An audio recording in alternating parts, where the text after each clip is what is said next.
بسم اللہ الرحمن الرحیم وقل جاء الحق وزهق الباطل۔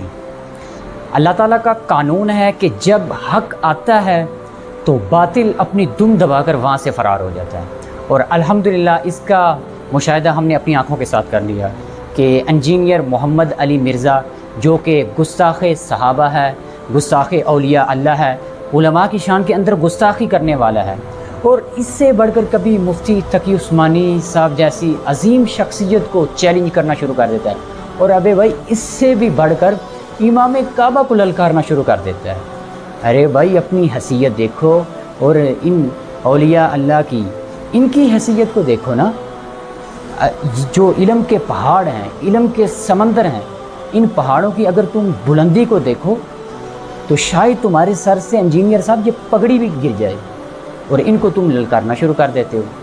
ارے بھائی کچھ عقل سے کام لو۔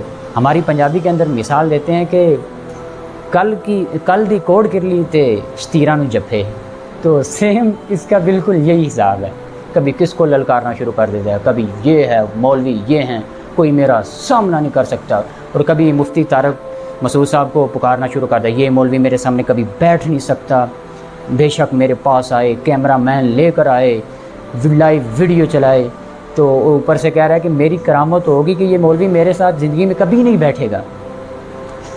تو الحمدللہ جب مفتی صاحب جہلم آئے تو انہوں نے وہاں آ کر اپنا بیان ریکارڈ کیا، اور 48 گھنٹے کا ٹائم دیا کہ انجینئر صاحب آپ کے پاس 48 گھنٹے ہیں، اس کے اندر آپ جگہ کا تعین کر لیں، ہم بیٹھ کر پیار محبت سے بات کر لیتے ہیں، مناظرے والی تو کوئی بات ہی نہیں، تو ٹھیک ہے۔ تو تب اس کو سانپ سونگ گیا، اور جو چوہا ہوتا ہے نا، چوہے کی طرح یوں سکڑ کر اپنے بل میں گھس گیا، کچھ کا ہی نہیں ہے۔ الحمدللہ مفتی صاحب نے وہاں پہ 48 گھنٹے گزارے، اور تو پھر انہوں نے تو واپس جانا ہی جانا تھا، تو اب لوگوں نے اعتراض کرنا شروع کر دیا، لو بھی مفتی کو وہاں پہ جہلم میں پولیس ڈھونڈ رہی ہے، اور کوئی کہہ رہے ہیں کہ بنا بتائے آ گئے۔ ارے بھائی اگر بنا بتائے مفتی صاحب آئے ہیں نا تو اس کا فائدہ انجینئر کو ہے، خدا نہ خواستہ انجینئر کو بتا کر آتے تو رستے کے اندر خدا نہ خواستہ اللہ ان کی حفاظت کرے ایکسیڈنٹ ہو جاتا، یا کچھ کسی اور قسم کا کوئی حادثہ پیش آ جاتا، تو اس کا جو الزام تھا کس کے سر پر جانا تھا؟ انجینئر کے اوپر جانا تھا کہ بھائی یہ بلوا رہا ہے تو اس کے ساتھ اس نے رسم میں کوئی پلان کر دیا ہے، تو اگر مفتی صاحب اسے بتائے بنا آئے تو اس میں فائدہ انجینئر کیا ہے؟ اور اس کا جواب مفتی صاحب نے خود بھی دے دیا کہ بھائی میں شہر جہلم کے اندر میرے وہاں پہ دوست ہیں، میں ان کے پاس آیا ہوں، آپ کے گھر کے اندر بنا بتائے تو نہیں نہ آیا ہوں۔ مفتی صاحب نے بڑا پیارا جواب دیا، تو بات ٹھیک ہے بھائی، لیکن الحمدللہ جب تک مفتی صاحب نے اپنا ٹائم پورا کیا، واپس جانے لگے، پھر انہوں نے اپنا بیان ریکارڈ کیا کہ انجینئر صاحب اب میں واپس آپ سے بحث مباحثے کے لیے نہیں آؤں گا ضرور، شاید کوئی میرے اصلاحی بیانات ہوں تو آؤں، لیکن آپ کے ساتھ میں اپنا ٹائم ویسٹ کرنے کے لیے آپ کے پاس نہیں آؤں گا۔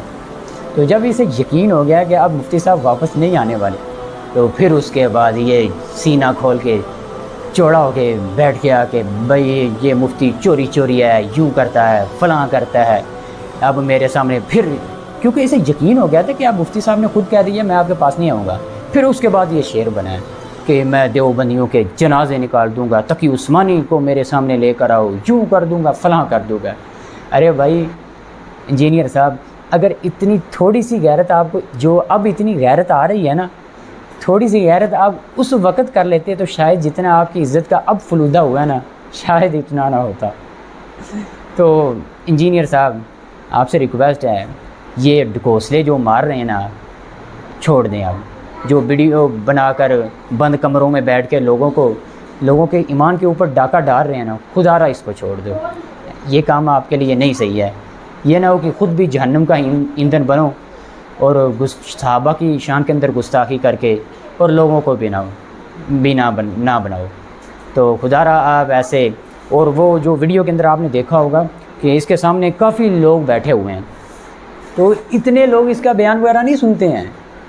اس دن مفتی صاحب نے جو انجینئر ہے اس نے اپنا بیان دینا تھا، تو میرے تیرے جیسے بھی بندے چلے جاتے ہیں کہ چل یار آج شغل میلہ صحیح، اتنے بندے اسے نہیں سنتے، 4-5 کرسیاں سامنے لگی ہوتی ہیں اور چند لوگ اسے سنتے ہیں، اور پھر اسے اتنی غیرت آنا شروع ہو گئی۔ ارے بھائی جو انجینئر کے جو فالوور ہیں، میں ان سے سوال کرتا ہوں، جب آپ اس کا لیکچر سنتے ہیں اس کی علمی حیثیت کا یہاں سے اندازہ لگا لیں کہ یہ آپ کو قرآن کی صحیح طرح جس طرح قاری حضرات پڑھتے ہیں اس طرح آپ کو قرآن پاک کی آیت پڑھ کر نہیں سنا سکتا. اور جب یہ حدیث کوٹ کرتا ہے نا، بات بات پہ حدیث حدیث حدیث حدیث کرتا ہے، جو رٹ لگاتا ہے، تو آپ کو یہ حدیث کا ترجمہ پڑھ کے سنائے گا. حدیث کی جو سند ہوتی ہے، حدیث کا جو متن ہوتا ہے، وہ آپ کو پڑھ کر نہیں سنا سکتا ہے. جب کسی سے پڑھا ہی نہیں ہے بھائی تو کیوں آپ کو سنا سکے؟ جیسے الحمدللہ میں درس نظامی کر رہا ہوں، میں اپنے اساتذہ کا نام بتا سکتا ہوں، وہ اپنے اساتذہ کا نام بتا سکتے ہیں. کرتے کرتے یہ چین چلتی چلتی چلتی چلتی حضور صلی اللہ علیہ وسلم کی ذات تک پہنچ جائے گی. انجینئر صاحب کو ہم کہتے ہیں کہ آپ بھی اپنے اساتذہ کا نام بتائیں ہیں نا، آپ نے کن سے علم حاصل کیا ہے، آپ کن کے شاگرد ہیں؟ بالکل نہیں، بس یہ ساری زندگی انجینئرنگ سیکھتا رہا ہے اور پتہ نہیں کیا دل میں بات آ گئی اور یہ بہت بڑا مفکر بن کر اور بہت بڑا عالم بن کر لوگوں کے سامنے آ گئے. بھائیوں مسلمانوں، اگر آپ نے دینداری سیکھنی ہے تو دیندار لوگوں سے سیکھیں. اگر انجینئرنگ سیکھنی ہے تو پھر جائیں انجینئر صاحب کی گودی میں بیٹھیں اور خوب سیکھیں، ہمیں کوئی اعتراض نہیں. لیکن یہ ایسے بندے کے ساتھ جا کر آپ دین سیکھیں، یہ غلط بات ہے. خدارا آپ ایسے کاموں سے باز آ جائیں، اپنے ایمان کو بھی بچائیں، اپنے اہل و عیال کے ایمان کو بھی بچائیں. اور انجینئر صاحب، اب جو آپ کو غیرت آ رہی ہے نا، یہ کاش غیرت پہلے آ جاتی تو پھر ہم مان لیتے. اب بس کریں، اب اس طرح کے جو ڈکوسلے آپ مار رہے ہیں، ایسے ڈکوسلوں سے باز آ جائیں. اللہ تعالیٰ آپ کو سمجھ دے، آپ کو ہدایت دے، سب مسلمانوں کو صراط مستقیم کے اوپر چلنے کی توفیق نصیب فرمائے. السلام علیکم. صلو علی الحبیب صلی اللہ علیہ وسلم. تو میں نے 2 شرطیں رکھی تھی میرے بھائی، اکیلے آنا ہے، کیمرہ مین ساتھ لے آؤ، دوسرا صرف عقیدے پہ بات ہوگی. اور آپ اس کی وہ پہلی اب میں وہ چوروں والی تو لفظ میں استعمال نہیں کرتا، جو 5 منٹ کی ویڈیو میں 10 کٹنگز ہیں، اس کے اندر آپ دیکھ لیں، اس نے آتے ہی کہا کہ یہاں کا یہ مولانا میرا ریپ ہے اور 6 بندے میری طرف سے ہوں گے. تو رسے کا میچ میرے ساتھ کھیلنے آیا ہے، 6 بندے تیرے ساتھ ہوں گے.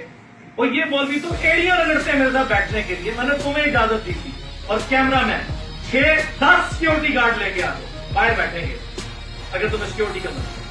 مولوی کے ساتھ ہی میں بیٹھوں. تمہیں کہا تھا کیا بندہ چیلنج آ جا بچہ جس فورم پہ. ابھی تو میں آگے انشاءاللہ کلیئر کرتا ہوں نا یہ جو طاہر اشرفی کے بارے میں، یہ ان کا ریپ بن کے سامنے آیا ہے اور جھوٹ بولا ہے اس نے کہ میری بات ہوگی فلاں سے فلاں سے فلاں سے.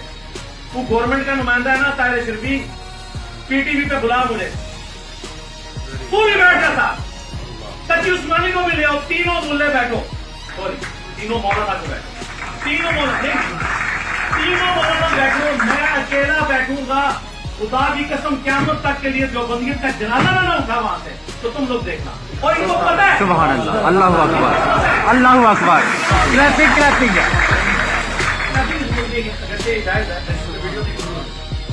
کہ جس طرح امریکہ جاتے ہوئے نا یہ افغان وار ہمارے اوپر مسلط کر کے چلا گیا نا، یہ رات کے اندھیروں میں چوری کی طرح ویڈیو بنا کے یہاں کے 6-7 ملے میرے اوپر مسلط کر کے جا رہا تھا اور ان کے نام لے رہا تھا. مجھے نہیں سمجھ آتی. اوے بنو امیہ کی چالیں جہاں سے ختم ہوتی ہے نا وہاں سے میری عقل سٹارٹ ہوتی ہے. مولا علی کو جنگ صفین میں دھوکہ دیا تھا نا محمد، دوسری دفعہ سراغ سے نہیں چلا گیا تھا. تم لوگ کیا سمجھتے ہو مجھے؟ ڈنگروں والی اپروچ کے لیے بھی بھائی ایک ویڈیو چڑھا دیتے. کس پہ چڑھاتے؟ میری پہلے دن ڈیمانڈ ہے اکیلا بندہ آئے گا، کیمرہ مین آئے گا، ٹھیک ہے، اور صرف عقیدے پہ بات ہوگی. اس کی آپ ویڈیو دیکھ لیں. اس نے کہا ہے میں ان مسئلوں پہ بھی پہلے 1.5 گھنٹے بات کروں گا، تو وہی باتیں ریپیٹ کر. ہمارے یوٹیوب چینل اعظم طارق راجپوت کو سبسکرائب کر لیجئے گا اور ساتھ میں بیل آئیکن کو بھی دبا دیجئے گا. جزاکم اللہ خیر. دین کی بات پھیلانا صدقہ جاریہ ہے.